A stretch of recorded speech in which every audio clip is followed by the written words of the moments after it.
नमस्कार, मैं डॉक्टर राजेंद्र बिसेन, नेत्र रोग विशेषज्ञ और रेटिना विशेषज्ञ विज़न आई केयर हॉस्पिटल जबलपुर। विश्व मधुमेह दिवस प्रतिवर्ष 14 नवंबर को मनाया जाता है। तो विश्व मधुमेह दिवस के उपलक्ष्य में जो डायबिटीज़ के कारण आँख में होने वाली बीमारी है उसके बारे में मैं कुछ बताना चाहता हूँ।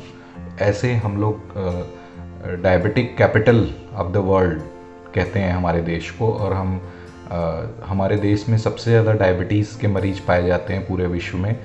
तो इससे रिलेटेड कॉम्प्लिकेशंस भी सबसे ज़्यादा होते हैं। डायबिटीज़ निश्चित रूप से हमारे शरीर के ब्रेन, हार्ट, किडनी, पैरों को और हमारे शरीर के आँखों को बहुत मुख्य रूप से प्रभावित करती है। आँखों में डायबिटीज़ से होने वाले दुष्प्रभाव में मोतियाबिंद बहुत जल्दी आ जाता है डायबिटिक पेशेंट्स को और बहुत तेज़ी से बढ़ता है। देन मसल पैरालिसिस, जिसमें कि भेंगापन आ जाता है जो कि शुगर बढ़ जाने की वजह से होता है। और जो कि रोशनी को जो सबसे ज़्यादा अफेक्ट करने वाली बीमारी है वो है पर्दे की बीमारी, रेटिना की बीमारी, डायबिटिक रेटिनोपैथी कहते हैं ऐसे।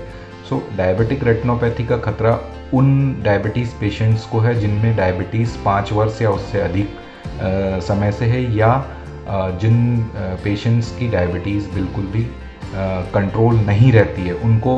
डायबिटिक रेटिनोपैथी 2 तरह की होती है, non proliferative and proliferative. Non proliferative means शुरू में डायबिटीज़ के कारण जो खून की नलियों में जो दुष्प्रभाव होता है उसके कारण खून की नलियाँ से रिसाव शुरू होता है और उससे कुछ आउट पाउचिंग हो करके कुछ खून के धब्बे पर्दे पे, रेटिना पे आने लगते हैं। कुछ कोलेस्ट्रॉल के धब्बे भी आने लगते हैं जिनको कि एक्सुडेट्स कहते हैं।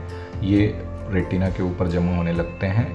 यदि पर्दे के मुख्य बिंदु से थोड़ा दूर ये चीज़ें हो तो आपके रोशनी पे कोई ज़्यादा दुष्प्रभाव नहीं पड़ता है, परंतु ये यदि पर्दे के मुख्य बिंदु, जिसको कि मैक्यूला या फोविया कहते हैं, उस पे यदि ये डिपॉजिट होने लगते हैं तो मैक्युलर इडीमा होने लगता है और जिसकी वजह से धुंधलापन आना शुरू हो जाता है।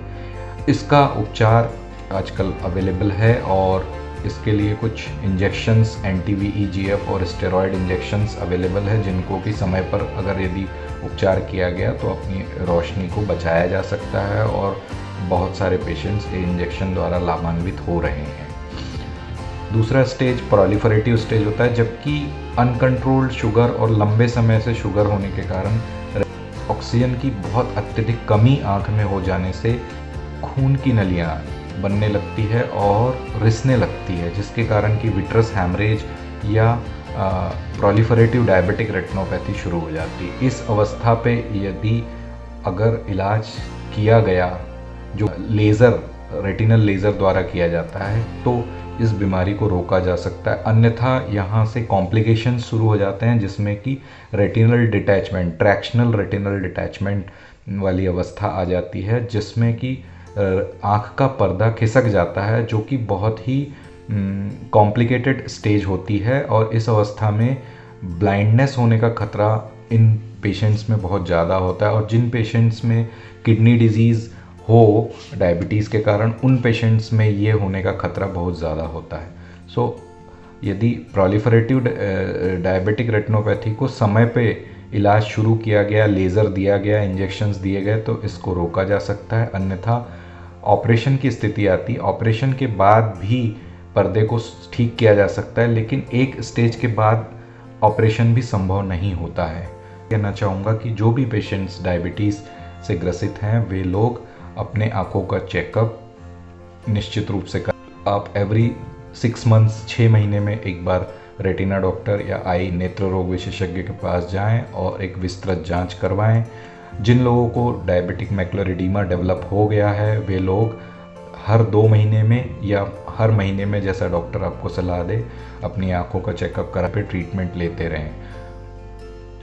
व्यक्ति जिनको प्रोलिफरेटिव डायबिटिक रेटिनोपैथी हो गई है वे लोग इवन उपचार हो जाने के बावजूद भी अपने रेटिना डॉक्टर के संपर्क में रहें। धन्यवाद।